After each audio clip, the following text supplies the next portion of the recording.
The President's decision is a symbol of the strong relationship and strategic partnership between our two countries. Qatar served as the first and primary transit destination for over 60,000 evacuees from Afghanistan, including U.S. citizens, lawful permanent residents, special immigrant visa applicants, and our Afghan partners last August, and it continues to act as our protecting power in Afghanistan. Qatar stands with us as a member of the de-ISIS coalition. It's a member of the Riyadh-based Terrorist Financing Targeting Center, and has actively participated in 5 rounds of multilateral sanctions designations against major U.S. and UN-designated terrorist organizations. Yesterday's signing of more than $20 billion deal between Boeing and Qatar Airways Group, which will support tens of thousands of U.S. manufacturing jobs, also highlights the strong economic and commercial partnership Qatar and the United States share. As we celebrate the 50th anniversary of U.S.-Qatar diplomatic relations this year, we look forward to building on our strong foundation with an eye to the next 50 years of partnership between the United States and Qatar. With that, happy to take your questions on this or anything else. I think it won't surprise you that I would like to move to Ukraine. Okay. Although if someone does have a question about Qatar and major non-NATO allies status, I'm happy to defer. But if not, Ukraine.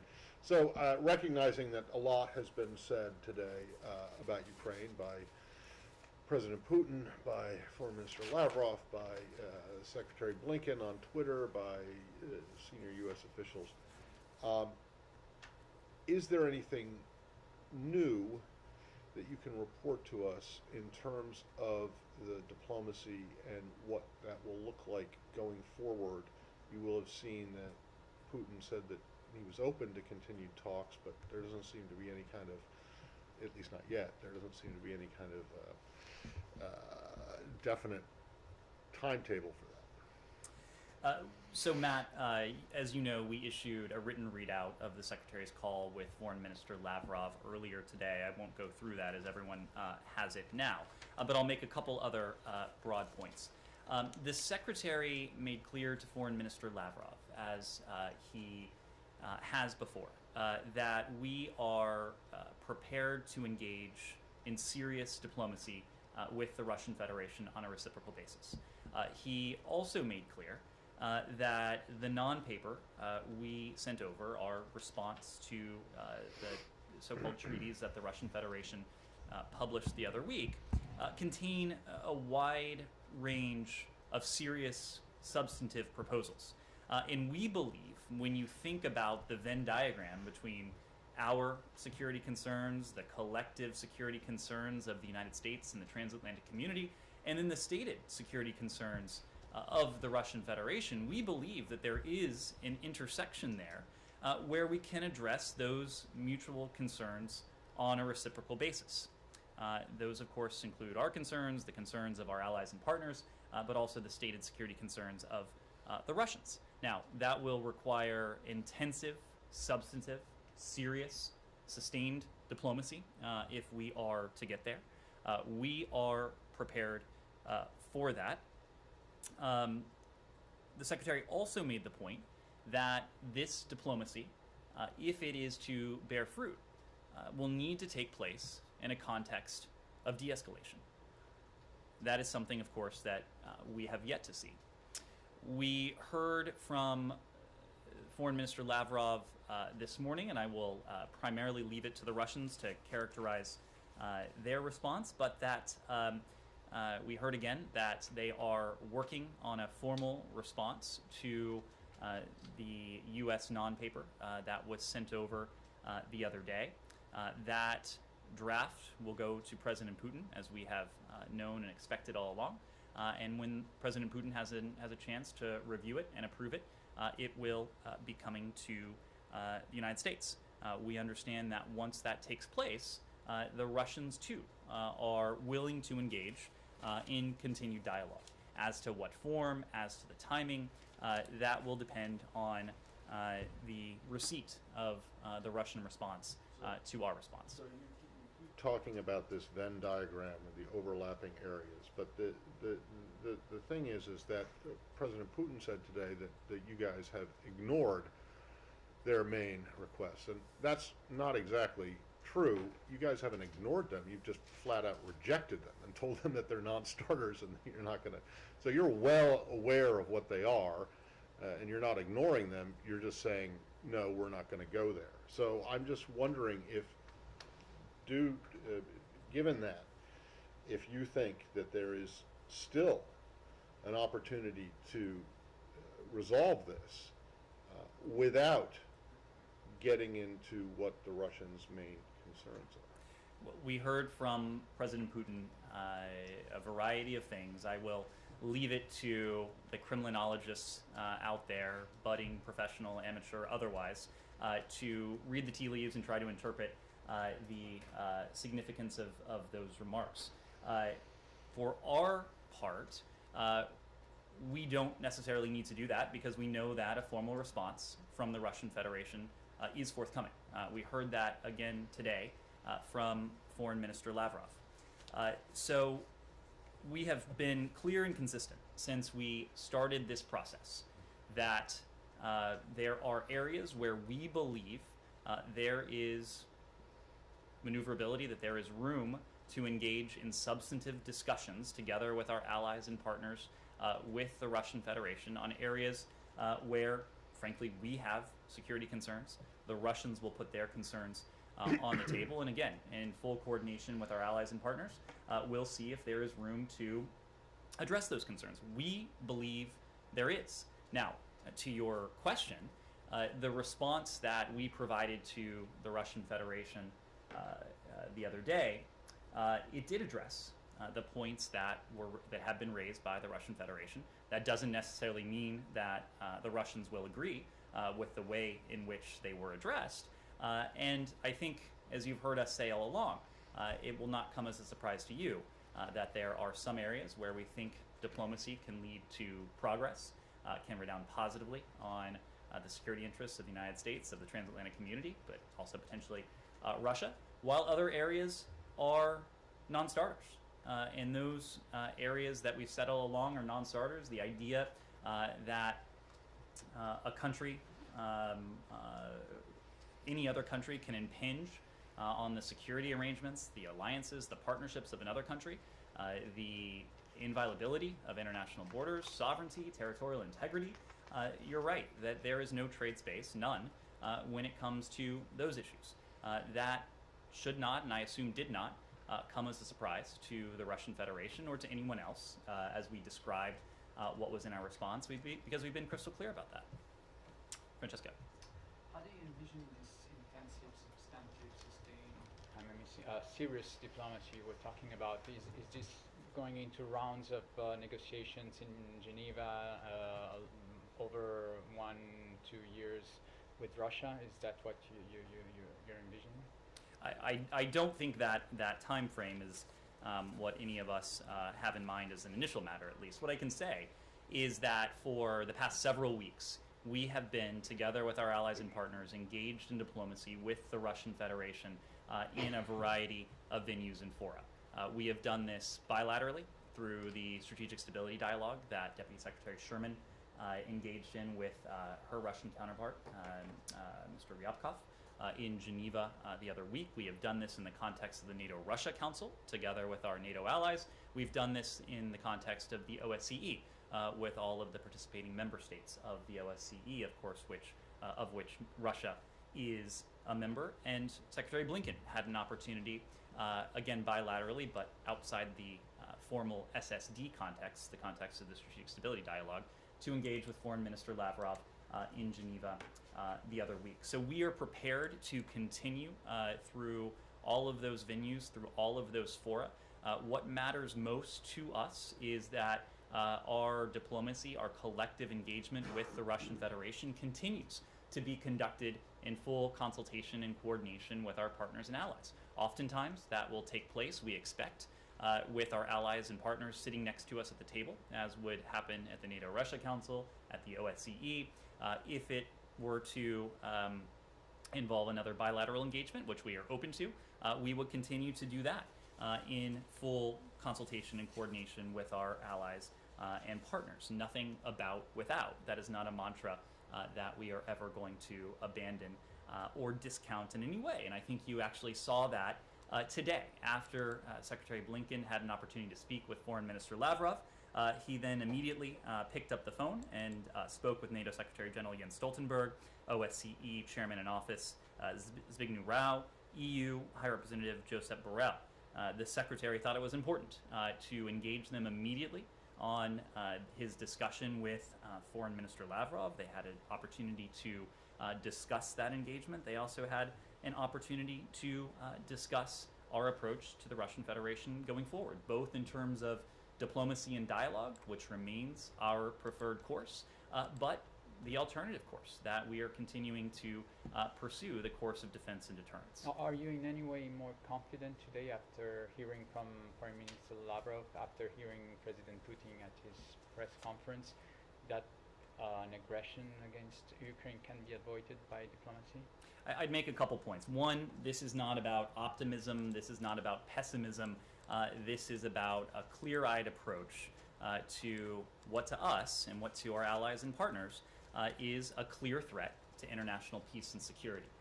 So these emotions, these orientations, one way or another, to us, it is about the stakes of this, and the stakes for us are very clear. Number two, again, we are just not going to be in the business of parsing, certainly not publicly, statements we hear from senior Russian officials, because we understand again today that we'll be in receipt of a formal response that has been approved by President Putin that presumably will detail precisely and in specific language where the Russian Federation stands. Andrea. Thank you, Ned. Is there, speaking of time frames, is there a time frame beyond which, if you don't see any signs of de-escalation, there could be a number of steps? There's pressure from the Senate, in fact, for sanctions before any kind of kinetic action. Could the U.S., is there some limit to how long you can have 130,000 plus troops and other military equipment, missiles in Belarus? And Well, if I may just say something also on a point of personal privilege. I don't know what else has been said in this room, but I just want to say that a remark on the passing of a real pioneer, one of your predecessors, Phyllis Oakley, who was just such, such an inspiration to women in this building and to the reporters who cover this building, because of the written and, most importantly, the unwritten rules of gender discrimination in the Foreign Service. And she really persevered and broke through, so she was a great standard bearer. Among other titles, she was an Assistant Secretary of State. She was also a Deputy Spokesperson and spent some time speaking to your predecessors as well. So she is someone who has really left her mark on this institution. You saw that the department issued condolences to her family, and to her loved ones, and noted the legacy she leaves behind, a legacy that was integral to doing what was long overdue, ensuring that women were fully engaged, able to be fully engaged in this work, and that married women had the same rights as their male counterparts. So we do know her passing, and appreciate you raising that. In terms of the time frame, our goal here is to forestall, is to prevent, is to deter a further Russian invasion of Ukraine. So only the Russian Federation can determine how long this goes on for. We are ready either way. We are ready if the Russians are willing to continue down the path of diplomacy and dialogue in good faith. Again, knowing that this is a process that, if it is to be effective, has to take place in the context of de-escalation. We are equally ready, however, if the Russians determine that they are set on the path of further and renewed aggression. This is a path that we've been walking simultaneously as we have an outstretched hand for diplomacy and dialogue. This is a path we've been walking simultaneously with our partners and allies. We've spent some time in recent days speaking to the long track record we have when it comes to this deepening sense of concern that has developed over almost 3 months now. It was in November, early November, if I recall, where we first started talking about this publicly. We have started to engage allies and partners late last year as the intelligence and information emerged of the Russian military buildup along the Ukrainian border, as our own concerns grew based on information that was then private and has since been made public. So this is something we have been at for some time, but again, our goal is to forestall, to deter, to do everything we can to see to it that there is not renewed Russian aggression against Ukraine. But again, our charge is to be prepared with whatever course Vladimir Putin decides. Yeah, please. So what was the main achievement during this? Well, it was an opportunity. First, this was a moment that was agreed to by the two individuals in Geneva, coming out of the Secretary's meeting with Foreign Minister Lavrov in Geneva last month now. It was agreed that the two would have a follow-on conversation in the coming days. It was shortly after that engagement in Geneva where we submitted what we call our non-paper, the written response to the so-called Russian treaties. And that was done. The Russian Federation has now had that document for some time. We understand that they're studying it. We understand that Vladimir Putin has had an opportunity to, at least an opportunity to see it. And we know now that he will have an opportunity to approve the response that comes back from the Russian Federation. So the point was at least twofold. One, it was to confer on the road ahead, and we did come away with a clearer sense of what we can expect in the coming days or weeks, as however long it takes for the Russians to provide us with their response. We know from there that the Russians appear amenable to continue to engage in dialogue. As we've said, we far prefer that course, even as we know it needs to take place if it is to be successful in the context of de-escalation. But it was also an opportunity for the Secretary to reiterate the messages that the Russians have heard for some time now, that even as we far prefer the course of diplomacy and dialogue, we are continuing to prepare down the course of defense and deterrence. And so we had an opportunity again today to reinforce the idea of the high costs, the substantial costs, the sudden costs that would befall the Russian Federation if this aggression were to go forward. Simon. Now that Secretary Blinken and Foreign Minister Lavrov has now spoken twice, they've exchanged papers. Now you said the response will go through Putin, and then afterwards Blinken and Lavrov will speak again. I wonder, is it then time, because there doesn't seem to be anything changing in terms of both sides' position, is it then time for the two presidents to speak again after that response has come? Does it need to escalate to that level? It really depends on where we are. You've heard repeatedly from President Biden, I believe most recently during his press conference last month now, that he and we remain open and amenable to another leader-level engagement between President Biden and President Putin. They've had an opportunity to speak on the phone. They have seen each other on the screen within recent weeks. If we believe we're at a moment where another leader-level engagement has the potential to move the ball forward when it comes to this diplomacy, that is certainly something we're open to and amenable to. But it will just depend on where we are after this next step then. I hate to say it, but it sounds very much like Groundhog Day. I mean, we've been here for a month. You say the same thing. Russia says the same thing. Can you point to any one thing that suggests Russia is open to real dialogue? Anything practical that suggests they really want to change their action? Ben, that's not incumbent on us. That's incumbent on Moscow. So you've seen nothing? It is true, as you have heard from us. We have not seen concrete, tangible signs of de-escalation. That is what we have continued to convey that we need to see if this dialogue, if this diplomacy is going to bear fruit. But to your question, we are not waiting on signs of de-escalation.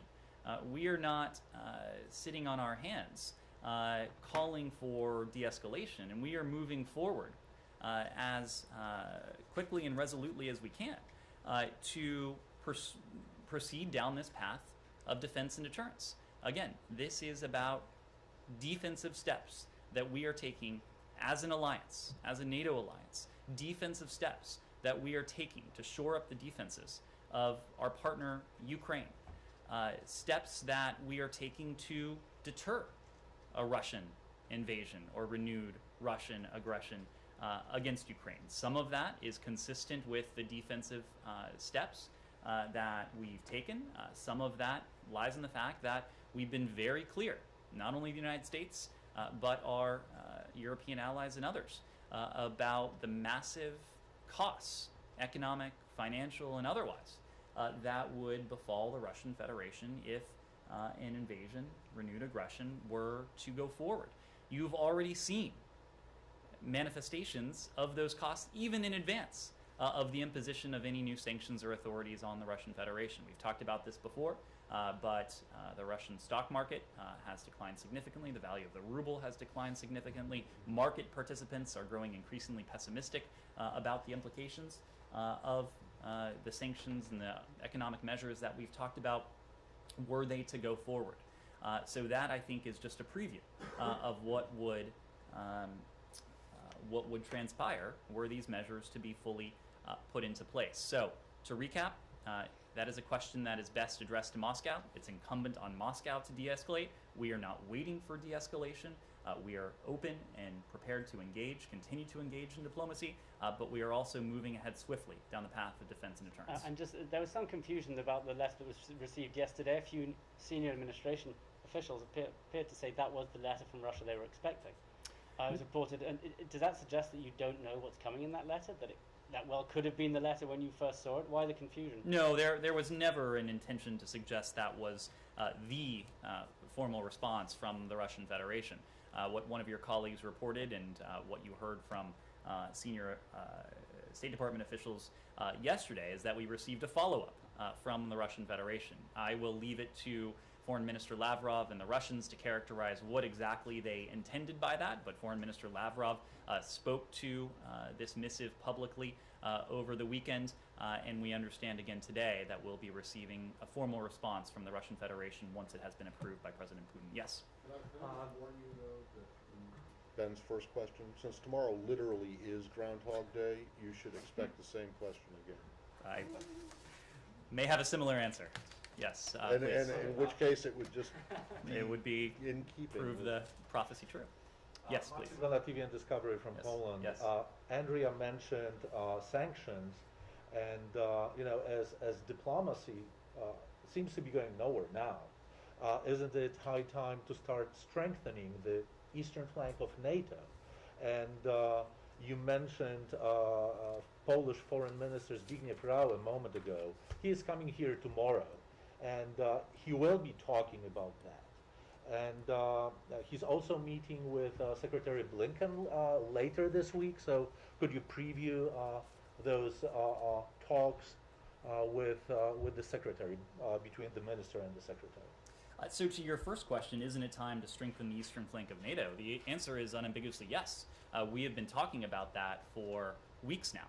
And in fact, we have taken concrete steps, some of which have been announced by the Department of Defense, to place thousands of troops, U.S. service members, at a heightened state of readiness should they be called into service by the North Atlantic Council.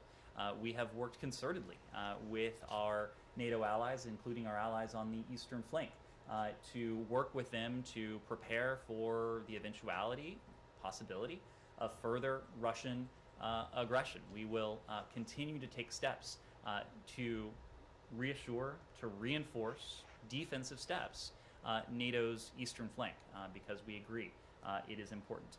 When it comes to the Polish foreign minister, as you noted, as I noted earlier, the secretary had an opportunity to speak both with him, with the EU High Representative Josep Borrell and the NATO Secretary General today, we will continue to engage with our Polish allies, both in the context of the OSCE, and the engagement today was in the foreign minister's role as the chairman in office of the OSCE, but also as a valued and important NATO ally. I don't want to get ahead of those discussions, but this gets back to your question. We will continue to show our support in many different forms for our NATO allies, those on the eastern flank, our NATO allies throughout the continent. Now, what you said was putting those troops on heightened alert. What about sending troops now to the eastern flank before any aggression that Russia may perpetrate? Well, I don't want to speak for the Department of Defense. I don't want to speak for the White House, but I will tell you that we are taking and are considering a number of steps that will reinforce the message of defense and deterrence. Some of that is with regard to the unprecedented levels of defensive security assistance that we provided to our Ukrainian partners. Some of that is in the authorization, the expedited authorization that we provided to our NATO allies, including our Baltic allies, to provide U.S. origin equipment to Ukraine. But again, we are taking steps in the vein of defense and deterrence, working closely with our allies on the eastern flank to reassure and to reinforce their own defenses. Yes. In terms of NATO and U.S.-European unity, do you find that Viktor Orban visit to Moscow and press conference with Putin is helpful in any way? Well, look, we know that a number of our counterparts around the world have engaged with the Russian Federation, some with Foreign Minister Lavrov, some with President Putin directly. We have consistently said that we support dialogue, we support diplomacy that is conducted as we have in full coordination and consultation with the alliance. That has been the North Star of our engagement with the Russians when our allies are not sitting next to us physically at the table. Nothing about Europe without Europe, nothing about Ukraine without Ukraine. So any dialogue, any diplomacy that is conducted in a similar vein is something that we would support, especially if it's something that has the potential to produce tangible signs of de-escalation. Was it the case for the Hungarian Prime Minister? I will leave it to our Hungarian allies to characterize their engagement with the Russian Federation. Courtney. Thanks. Just another follow-up on Andrea's question earlier. I mean, about the deadline for de-escalation, rather. I mean, you've referred to economic and other penalties in the event of further and renewed aggression.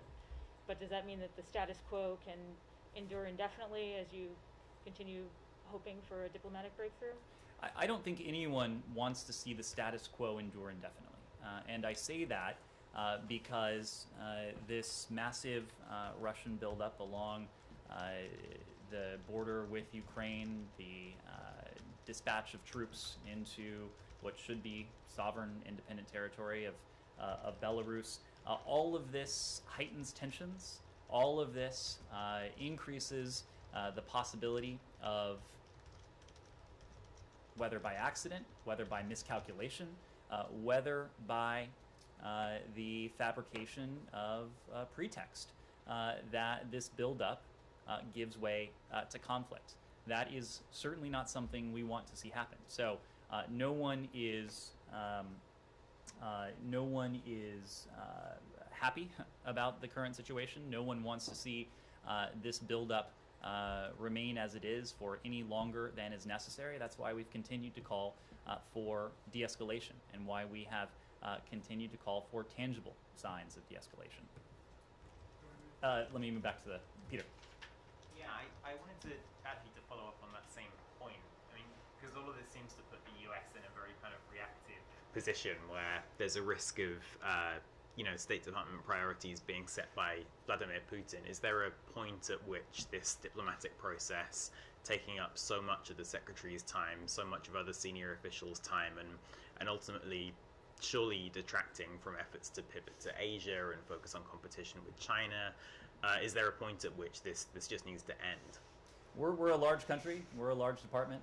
Not to use once more an overused metaphor, but we can walk and chew gum at the same time. In recent days alone, you've seen the president, you've seen the secretary engage with the Emir of Qatar, you're seeing him today with his Cypriot counterpart, you're seeing us engage on any number of challenges and opportunities in the region. So it is not the case that even as we are intently focused on a challenge, even something we might call a crisis like this, that it crowds out our ability to focus on the other challenges, the other opportunities that faces the United States. So there's no time limit? Again, we do not want to see this escalation of tensions last any longer than is necessary. We are calling for immediate de-escalation. That is what we want to see happen. Yes? What were able to achieve an agreement with Qatar regarding providing Europe with gas in case of this crisis? This is something, when we talk about the contingency planning that we do, not necessarily in the vein of defense and deterrence, but in the vein of prudent planning that we've discussed with a number of energy-producing countries around the world.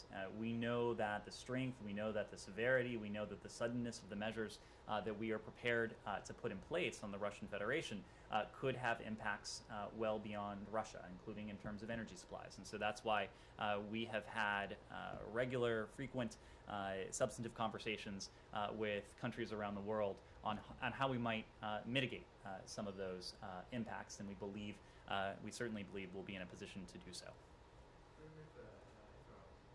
Amnesty came out with this report accusing Israel of imposing apartheid on the Palestinians with policies of segregation, dispossession, and exclusion that amount to crimes against humanity. What's the U.S. government's response to that? Do you agree with the conclusions of this report, and do you share those concerns about the situation there in Israel? Well, Simon, you know that as a general matter, we don't offer public comprehensive evaluations of reports by outside groups.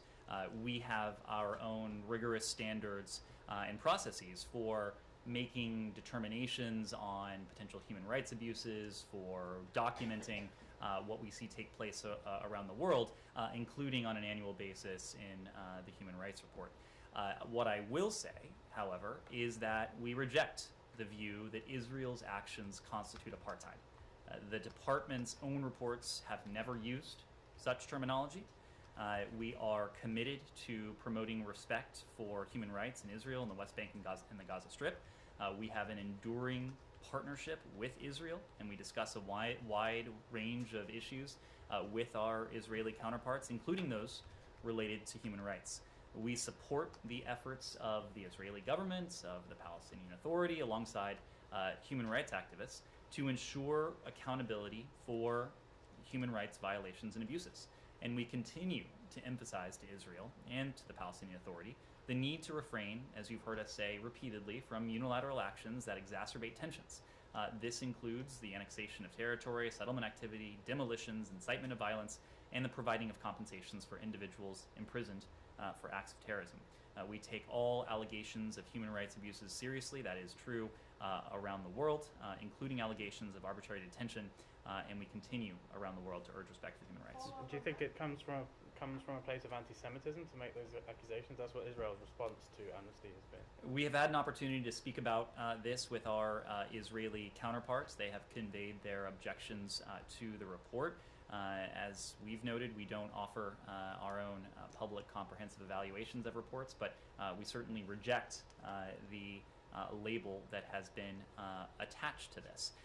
When speaking about Israel, one other point here, we think that it is important, as the world's only Jewish state, that the Jewish people must not be denied their right to self-determination, and we must ensure there isn't a double standard being applied. Ned, it may be true that you don't offer public comprehensive evaluations of outside reports, but you certainly cite them quite a bit in your own human rights report. And I went back and looked, and in terms of just the last human rights report cited Amnesty International on Ethiopia, on Cuba, on China and Xinjiang, on Iran, on Burma, on Syria, on Cuba, and those references are endorsements of what the this group, Amnesty, and then other groups as well that are cited have found.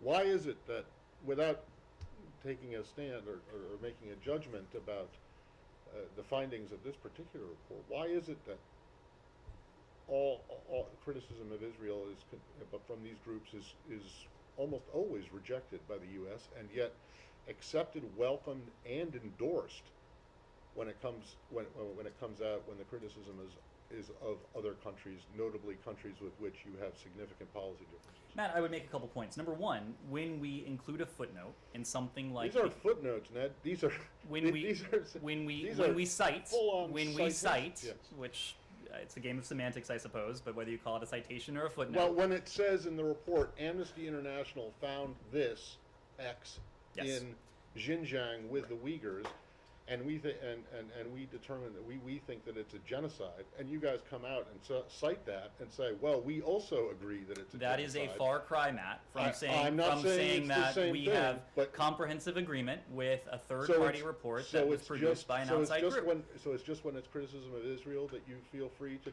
disagree? Where have you ever disagreed with an Amnesty report or a human rights report on a country such as Iran? This is not, Matt. China? This is not about any outside group. This is about our vehement disagreement with a certain finding in a report by an outside group. Okay. There are plenty of times where we cite, as you said, outside groups in our own reports. We cite the facts that they have uncovered, that they have put forward. But I don't think you're going to find any citation in any State Department document. And I don't think I'll regret saying this, that says the department agrees on a comprehensive basis with absolutely everything that's in this report. Barbara. Is it the department's view that human rights abuses resulting from occupation are discrete events rather than resulting from discriminatory policies or discriminatory systems that are backed up by law? Barbara, we document this comprehensively in our own human rights reports. And we document allegations of and what we have found in terms of Israel, the West Bank, and the Gaza Strip comprehensively on an annual basis. So I will leave it to that document to speak to our framework for this. I think you have heard us on a number of occasions when we have heard reports of or been in position to corroborate human rights abuses in this region, that we have not hesitated to speak out. Sure.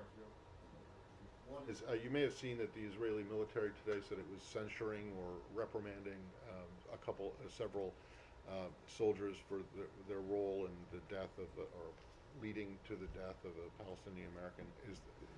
I've been asking for a couple of days now about whether you're satisfied with your request for clarification. Does this do it? Have you gotten this information from the Israelis, and are you satisfied with the response? Well, I expect we'll have a little bit more to say on this later today, but let me say that we continue, as I said yesterday and last week, to be concerned by the circumstances of the death of Mr. Omar Assad. He, of course, was a U.S. citizen who was found dead on January 12th after Israeli soldiers detained him in the West Bank. We do note the public statement on the report of the IDF, the Israeli Defense Forces, commander's investigation into the case and its findings, including the determination that, quote, the incident showed a clear lapse of moral judgment and a failure to, quote, protect the sanctity of any human life. The IDF public summary of the investigation further states that the disciplinary action is being taken against the commander of the Netzach Yehuda Battalion and other officers responsible for the unit involved in the incident, and that the Military Police Criminal Investigation Division investigation of the case is ongoing. We expect a thorough criminal investigation and full accountability in this case, and we welcome receiving additional information on these efforts as soon as possible. We continue to discuss this troubling incident with the Israeli government. Okay, so what the IDF announced today is not satisfactory in and of itself. You want a criminal investigation? We are continuing to discuss this. These are public statements that have come from the IDF. Again, we know that the investigation itself is ongoing, so it's something I expect we'll continue to discuss with our Israeli counterparts. And then one other one, and this is really brief, and it's kind of minor, but it has attracted some attention, and that is yesterday after his conversation with Foreign Minister Lapid. It was the Secretary's conversation. The Secretary was it yesterday or maybe it was the day before? It was But yesterday. anyway, he tweeted something and identified Foreign Minister Lapid as alternate prime minister, which is something that he's in the tweet, right? And he's never called him that before. So I'm just, is there a reason for that? Instead of My calling understanding him- is that that's his formal title. Well, his title is also foreign minister. Right. Okay, so you've just decided to use his formal title starting yesterday? I don't know. There has been no change in Okay. how we view Mr. Lapid. He is the alternate prime minister and foreign minister. Gotcha. Yes, please. From Cuba, any comment on the recent mass trials of Cubans that participated in the protests for political reform last year? Almost 800 people has been charged, with more than 170 already convicted, some of them facing years of prison. Is there a space for new sanctions? Can we expect like a response for the U.S. government, as you have praised the demonstrators last year? Well, it is true that ever since the protests that began on July 11th of last year, we have seen the Cuban government respond with their trademark brand of repression of their own citizens. We believe, and you've heard from us, that the Cuban people, just like people around the world, have every right to continue to voice their desire for fundamental freedoms. And we condemn the failures of the Cuban government to protect those universal rights and the failure of the Cuban government to meet the most basic needs of the people. Again, rather than focusing on its own provision of services, its own governance, the protection of rights within Cuban society, the Cuban regime has responded with repression. And it was just last month that the so-called Damas de Blanco were imprisoned for doing nothing more than exercising what should be a universal right. We support the rights of Cubans and people everywhere to exercise their freedom of expression and peaceful assembly. We call on the Cuban government to respect these rights and to release those unjustly detained for peacefully protesting. No one should face prosecution. No one should face imprisonment for exercising a right that is as universal in Cuba as it would be anywhere else. But is the U.S. government thinking about new sanctions, or is there a space for new sanctions given the big scope of they're already in place? Well, ever since July 11th of last year, we have enacted a series of measures to promote accountability against those individuals and entities within the Cuban government who are responsible for this repression, who are responsible for the violent crackdowns on peaceful protesters last summer and in the ensuing weeks. So we will continue to look to ways to promote accountability and to uphold and protect and promote what should be the universal rights of the Cuban people. Yes, Ben. Yesterday, the New York Times sued the State Department over some freedom of information requests that the State Department has not been responding to. These are in relation to Romanian embassy emails sent between 2015 and 2019 that mention a number of international business people, including the President's son, Hunter Biden. Do you have any comment on that? Why is it taking so long to release these emails? I don't have a comment on pending litigation. As you know, Ben, when it comes to FOIA requests, we process these as expeditiously as we can. We are committed to, and we always do, follow the law when it comes to that. But administration, the family members of administration officials should not be able to reach out to the State Department for their own personal business dealings, correct? Ben, I don't know to what you're referring specifically, Well, the but content of these emails suggest that- you have heard from Secretary Blinken that this department is committed to exercising and wielding the highest standards of conduct in office. The only thing that undergirds our decisions and decision making is the national interest. Yes. Two questions. Yesterday at the UN Security Council, India abstained from the vote on whether to pursue the discussion.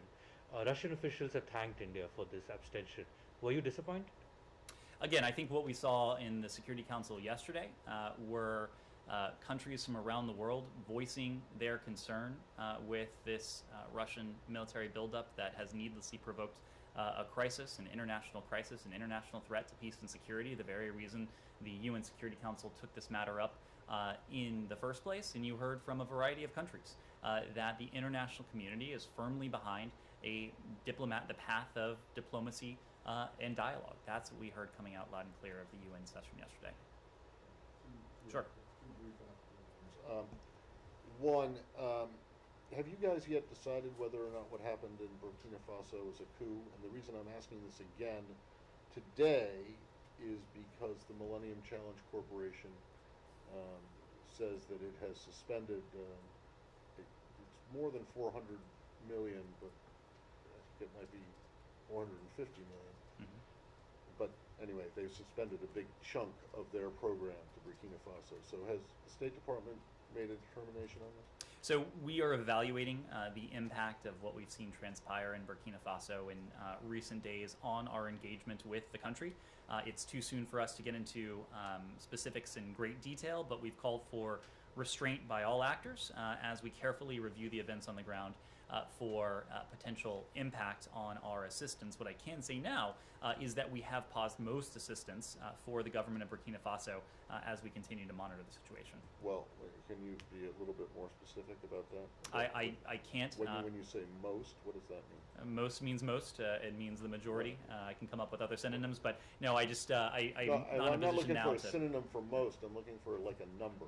And what exactly is it? I'm just Is not it in a position to. FMF? I'm not in a position to do that today, but we're continuing to evaluate what's transpired and the appropriate impact on All our right. Well, so assistance do to you the have government. less high standards or stringent standards than the Millennium Challenge Corporation does? We have our own standards, and we have a standard. Well, your standard is set by law, actually, so it's not really your standard; it's Congress's standard, right? It is. You are not incorrect, but yes, it is a standard that we hew to. And so that standard has not yet been met. Matt, it is a standard against which we are evaluating what has transpired. So when we're in, if we are in a position to offer an evaluation against the standard, we will let you know. And then, do you know? You've seen probably reports about what's happening in Guinea-Bissau. Yes. Do you have anything to say about that? We're monitoring those reports closely. They just began to emerge several hours ago, so we are continuing to watch closely. Yes. To remain in the region, what do you make of the huge differences appearing every day between Mali, the government, the junta in Mali, and France and Europe? And do you fear this could be a real blow to the counter-terrorism operations in the region, in the Sahel? Well, as you know, our French allies are indispensable partners in the counterterrorism effort, whether it is in the region or beyond, but certainly in the region. When it comes to what we have seen transpired between the government of Mali and our French allies, I would refer to them for any comment. Thank you all very much.